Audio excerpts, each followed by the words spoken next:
berarti zina bebas.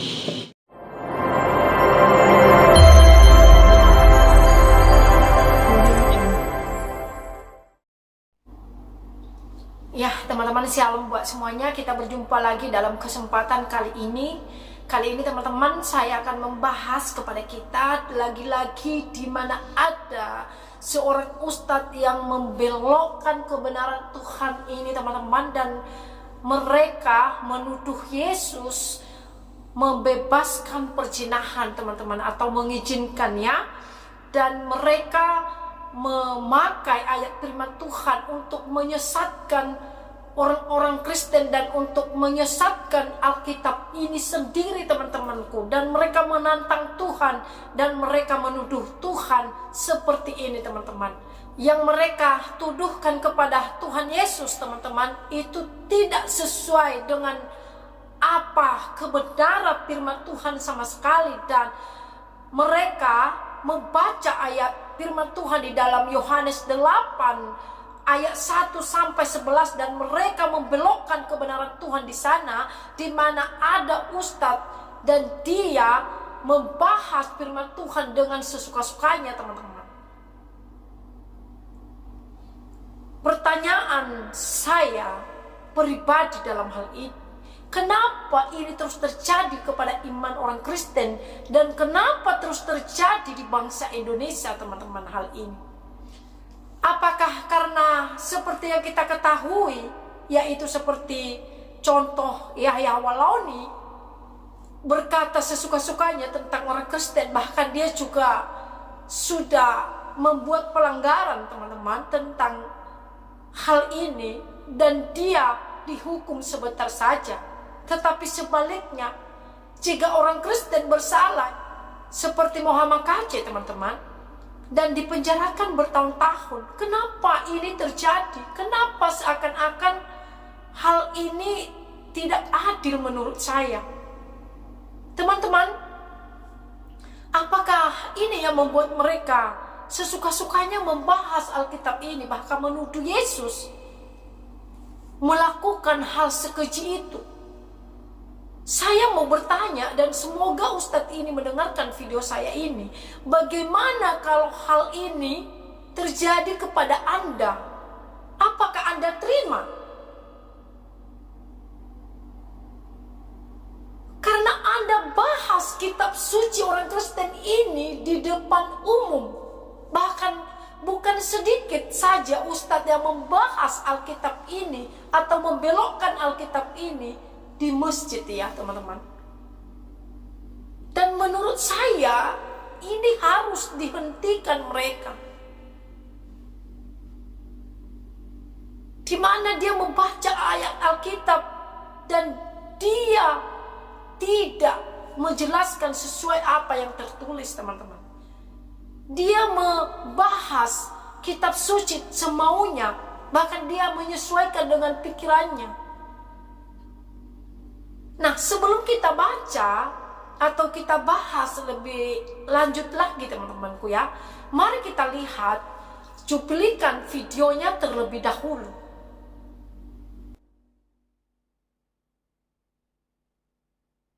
Masalah zina.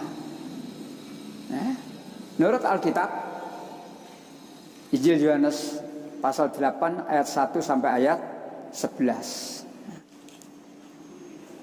Pada akhirnya Yesus berkata, aku pun tidak menghukum kamu. Pergilah dan jangan berbuat dosa lagi mulai sekarang. Intinya, kalimatnya panjang sebenarnya. Kalimatnya panjang. Ketika perempuan dibawa kepada Yesus, Robi, perempuan ini tertangkap basah buat zina. Menurut hukum Musa dalam Taurat, perempuan ini harus dilempari batu. Tapi ketika Yesus ditanya, tidak jawab. Yesus ndingkluk nulis. Tidak diterangkan nulis apa, tapi dia cuma membungkuk dan menulis di tanah. Orang-orang tanya lagi, Robi, apa hukuman yang diberikan pada perempuan ini? Lalu Yesus bangkit. Di antara kamu yang merasa tidak berdosa, silakan mulai melempari perempuan ini. Itulah jawaban Yesus. Lalu orang-orang yang mengantar tadi itu meninggalkan tempat satu persatu. Selanjutnya Yesus bangkit, tinggal Yesus dengan perempuan itu tadi. Lalu Yesus bertanya, di mana orang-orang tadi? Tidak ada, Rabbi, semuanya sudah meninggalkan kita. Lalu Yesus bertanya, adakah yang melempari kamu? Tidak ada. Yesus lalu berkata, aku pun tidak menghukum kamu. Berarti zina bebas. Berarti zina bebas. Itu dia teman-teman, kita sudah mendengarkan apa yang dipermasalahkan oleh Ustadz ini dan apa yang dia debatkan sehingga dia bisa mengambil kesimpulan Yesus membebaskan perzinahan. Mari kita baca di ayat 5-nya teman-teman. Yohanes 8 ayat 5. Kalau dia tadi dari ayat 1 katanya ya, kita baca dari ayat 5. Musa dalam hukum Taurat memerintahkan kita untuk melepari perempuan yang demikian. Apakah pendapatmu tentang hal ini? Dan sebelumnya ya, dia bercerita tentang ayat 4 dan sebelumnya juga mereka membawa perempuan kepada Yesus. Dan mereka bertanya teman-teman, apa pendapatmu tentang itu? Dan ketika mereka terus-menerus bertanya kepadanya, ia pun bangkit berdiri lalu berkata kepada mereka, barang siapa di antara kamu tidak berdosa, hendaklah ia yang pertama melempari batu kepada perempuan itu.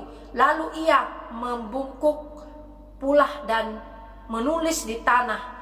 Tetapi setelah mereka mendengarkan perkataan itu, pergilah mereka seorang demi seorang, mulai dari tertua, akhirnya tinggallah Yesus seorang diri dengan perempuan itu yang tetap di tempatnya. Lalu Yesus bangkit berdiri dan berkata kepadanya, hai perempuan, di manakah mereka? Tidak adakah seorang yang menghukum engkau? Jawab perempuan itu, tidak ada Tuhan. Lalu katanya, aku pun tidak menghukum engkau. Pergi dan jangan berbuat dosa lagi. Pergi dan jangan berbuat dosa lagi, kata firman Tuhan teman-teman. Pergi dan jangan berbuat dosa lagi. Yesus tidak berkata, iya aku izinkan pergi lagi, berzina lagi. Tidak teman-teman. Tetapi pergi artinya pulang. Pergi dari sini dan jangan berbuat zina lagi.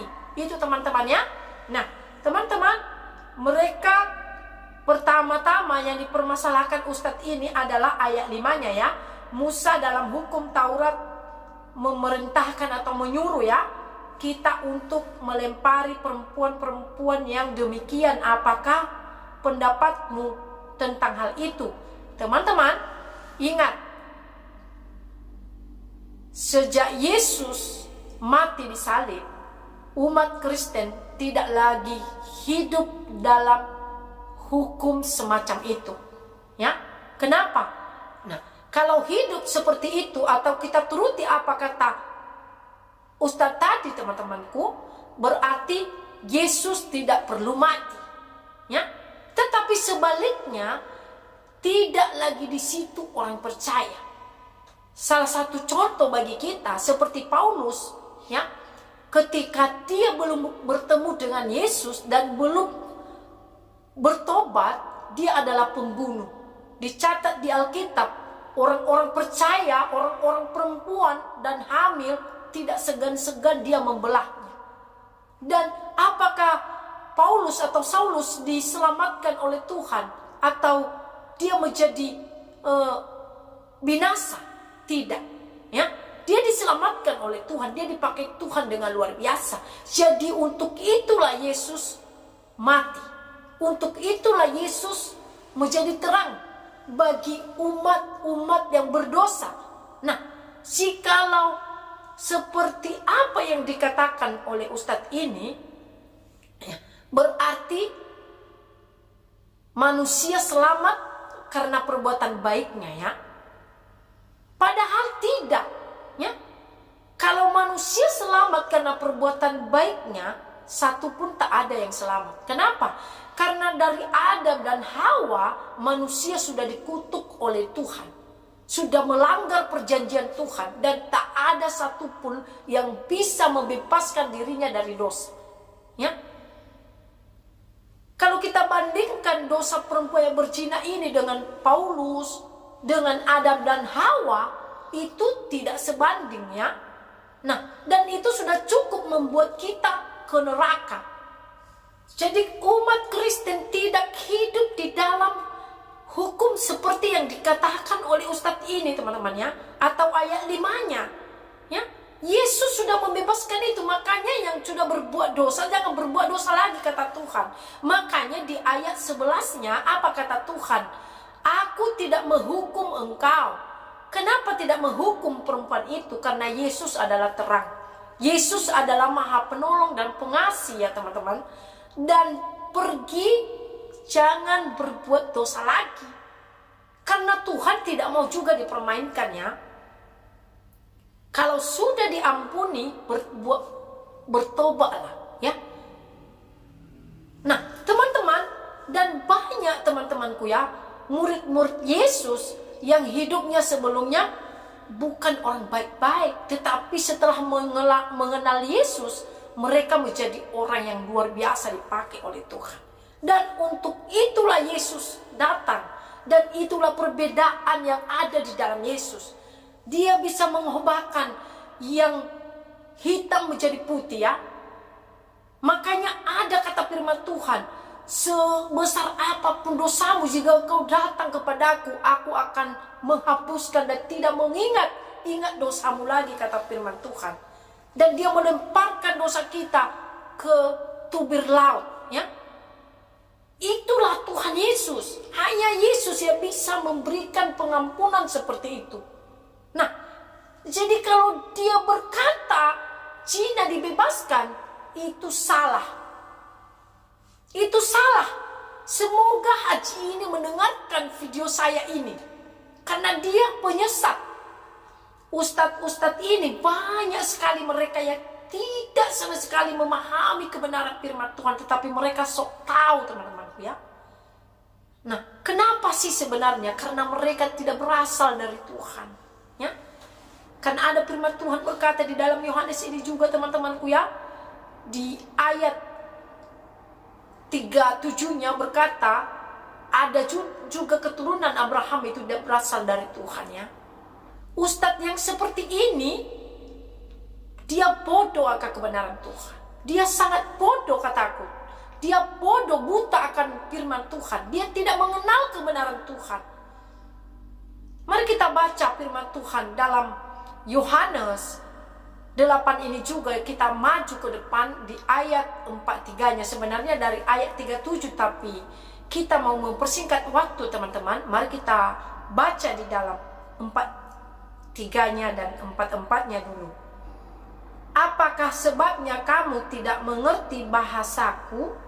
Sebab kamu tidak dapat menangkap firmanku. Kenapa dia tidak mengerti bahasa Yesus atau isi Alkitab? Karena dia tidak menangkap firman Tuhan. Dia bodoh tentang firman Tuhan ya. Dia tidak memahami, tetapi sok tahu. Sampai dia membahas Alkitab itu di depan umum ya. Orang yang berbohong tentang firman Tuhan adalah pembunuh manusia, kata firman Tuhan. Dibunuh secara apa? Dibunuhnya rohani orang Kristen. Disesatkan orang Kristen. Dengan apa dia menyesatkan orang Kristen? Dengan dia membelokkan firman Tuhan dan membahas firman Tuhan sesuai dengan kemauannya dan sesuai dengan pikirannya. Dan jangan kita ketipu. Firman Tuhan berkata di dalam ayat 44-nya ini, iblis yang menjadi bapakmu ya. Orang yang berbohong tentang firman Tuhan, iblis yang menjadi bapaknya ya. Ia melakukan keinginan-keinginan bapaknya dan ia membunuh manusia, ya, membunuh manusia secara rohani, ya, bukan secara badani tetapi secara rohani. Sejak semula ia tidak hidup dalam kebenaran sebab di dalam dia tidak ada kebenaran apabila berkata dusta. Ia berkata atas kehendaknya sendiri sebab ada pendusta dan bapa segala pendusta.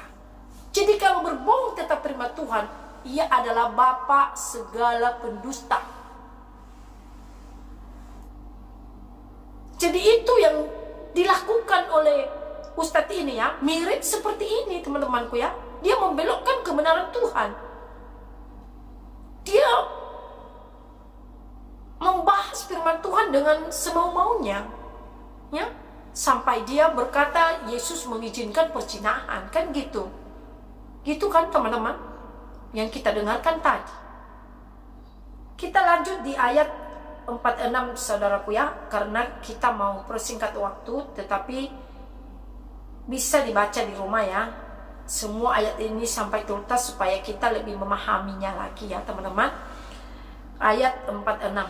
Siapakah di antara kamu yang membuktikan bahwa aku berbuat dosa apabila aku mengatakan kebenaran? Mengapakah kamu tidak percaya kepadaku? Nah, ini pertanyaan kepada murid-muridnya. Kita lanjut sekarang di ayat 51, ya. Itu tadi pertanyaan atau perkataan Yesus kepada muridnya. Aku berkata kepadamu, sesungguhnya barang siapa menuruti firman-Ku, ia tidak akan mengalami maut sampai selama-lamanya. Jadi siapa yang menuruti firman Tuhan, ia tidak mengalami maut selama-lamanya. Artinya tidak masuk neraka, ya. Dia memiliki hidup yang kekal. Dia memiliki hidup yang kekal. Ia tidak mati binasa. Kenapa? Oleh karena Yesus. Tetapi harus dituruti firman Tuhan, ya. Kita harus menuruti firman Tuhan. Harus kita percaya kepada apa kata firman Tuhan. Itu teman-teman, Yesus menjamin hidup yang kekal. Jadi Yesus itu bukan menghakimi, ya, tetapi Yesus itu hakim yang adil, ya. Dihakiminya orang-orang yang tidak percaya kepadanya. Ada disediakan tempat. Kita balik di dalam ayat 47 teman-temanku, ya. Jadi siapa yang tidak mendengarkan firman Tuhan, ia tidak berasal dari Allah. Tempat orang itu sudah disediakan, yaitu neraka selama-lamanya. Sekarang kita lanjut dengan ayat 58. Kata Yesus kepada mereka, aku berkata kepadamu, sesungguhnya sebelum Abraham jadi, aku telah ada. Ya, karena banyak juga ustadz-ustadz ini teman-temanku, ya, berkata, kenapa sih Yesus Tuhan? Kenapa bukan Abraham lebih hebat lagi katanya, ya? Saya mau berkata, kenapa bukan Abraham? Karena Abraham sama seperti kita. Dia adalah manusia, ya. Memang dia seorang nabi, tetapi beda kepada Yesus, ya. Beda. Nah, jadi mereka sangat luar biasa membahas Alkitab, teman. Mereka selalu saja membelokkan kebenaran Tuhan ini.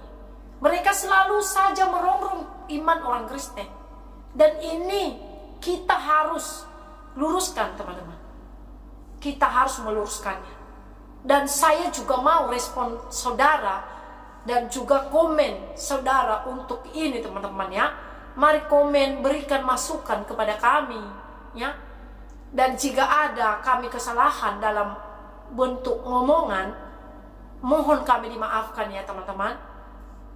Dan kami juga terus himbau, terus memohon doa bagi saudara-saudaraku. Doakanlah kami agar diberkati Tuhan dan diberikan Tuhan hikmat bagi kami untuk berkata-kata, dan khususnya channel ini agar diberkati oleh Tuhan, menjadi berkat bagi banyak orang, teman-teman. Saya berdoa buat saudara-saudara agar Tuhan terus menolong saudara, agar Tuhan terus memberkati saudara. Yang sakit saudara disembuhkan, dan yang lemah saudara dikuatkan. Tuhan selalu membuka jalan bagi kita yang memiliki persoalan, masalah, rumah tangga, apapun itu, biarlah Tuhan campur tangan dalam kehidupan kita. Teruslah percaya kepada Tuhan. Teruslah serahkan hidupmu kepada Tuhan. Teruslah berpegang kepada Tuhan. Jangan mundur dan jangan tawar hati. Biarlah kita sampai kepada kehendak Tuhan dan sampai kepada rencana Tuhan. Percayalah, Tuhan Yesus baik. Dimanapun engkau berada, saya percaya Tuhan sangat peduli kepada setiap umat-umatnya. Dan Tuhan tak pernah mengecewakan anak-anaknya, teman-teman. Itulah yang saya bisa bagikan dalam video kali ini. Dan sampai jumpa di video yang berikutnya. Tuhan Yesus memberkati kita semuanya. Amin.